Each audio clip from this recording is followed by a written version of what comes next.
I want to welcome you to another class for our Redox Doc website video class series. And today's topic is wound healing. And we're going to share some ideas about what we can do at a cellular level to support our healing and introduce concepts of redox biochemistry and how it is critical in what we now know about wound healing. So physical trauma is probably the most basic survival issue for us human beings. And it goes back to our very basics in our biology. If we can't heal wounds, we're going to die. All right. So it's really our most primitive challenge, and it's critical in our survival.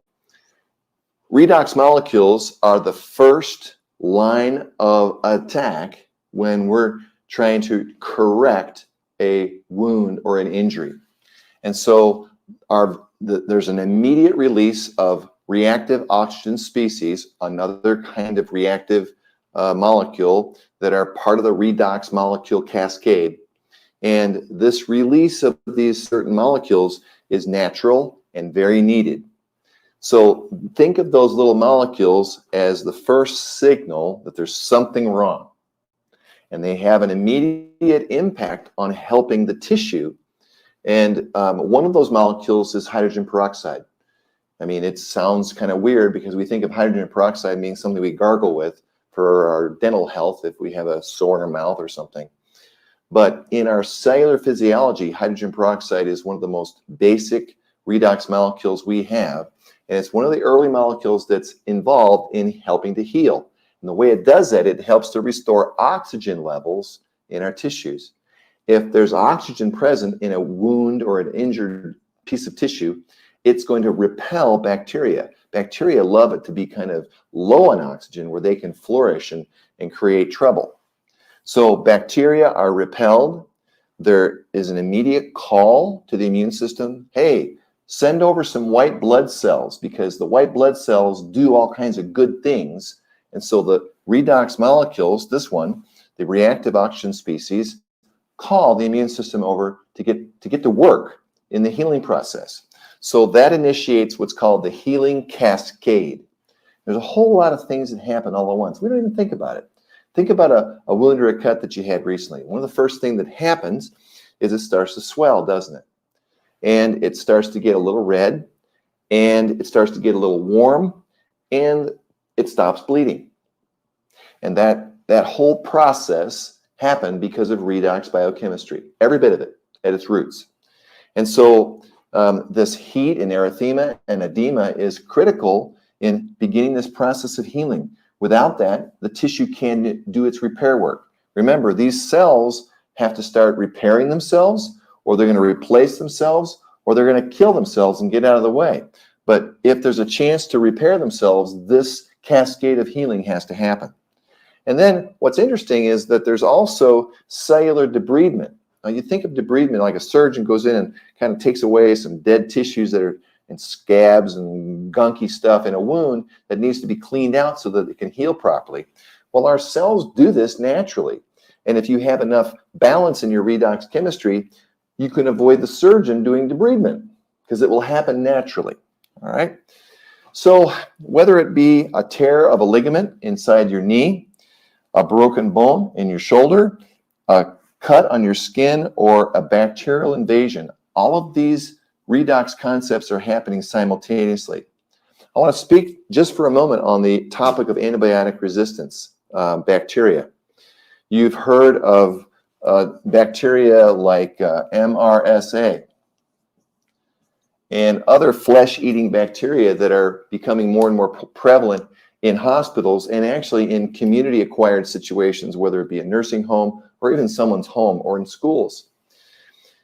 These are bacteria that have mutated because of exposure to antibiotics. Antibiotics normally will interfere with a bacterial replication process as they start to divide and reproduce. That gets scrambled and it kills them. They can't reproduce and they just die off. Well, some bacteria have the ability to mutate and change, and so they become resistant. And then our body is in big trouble because we oftentimes have depended on antibiotics to kind of do the lion's share of the work of controlling bacteria that are trying to grow in a wound, let's say. And so as we have had a slip in our basic health in America, where we've have an increase in prevalence of diabetes, we have an increase in prevalence in people with immune system problems like allergies, the robust and great capacity of our immune system to do battle with an immediate infection has been impaired. And so there's been an overdependence on antibiotics to kind of help out. And so these germs are a problem. And in many cases, this process can deal with these bacteria if it is initiated in the very early minutes and moments of exposure. So may we never know what we prevent. But I promise you, in our day-to-day life, we come in contact with MRSA and all the other antibiotic-resistant bacteria, and all of the time, our body takes care of it. This is why when we play in the dirt as a child, we develop a strong immune system. Our body has an awareness of what it needs to deal with, and it takes care of business. But as we've lost contact with our innate health because of our nutrition and various other factors in our lifestyle, we're becoming more susceptible to these bacteria. And because they are resistant to antibiotics, it's a scary situation. So what can we do?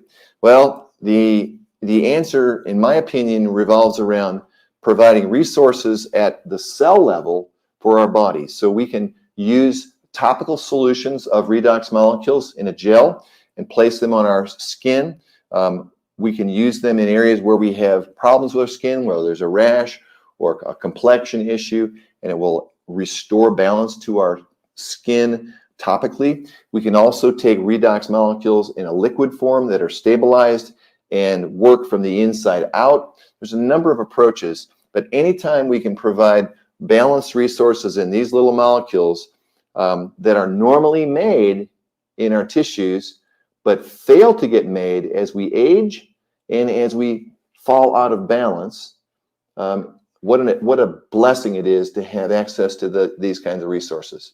So I hope that helps you kind of get a feeling for what our body can do in this healing process to activate the healing cascade and help our bodies nip problems in the bud. Thanks for your attention. We'll see you at the next class.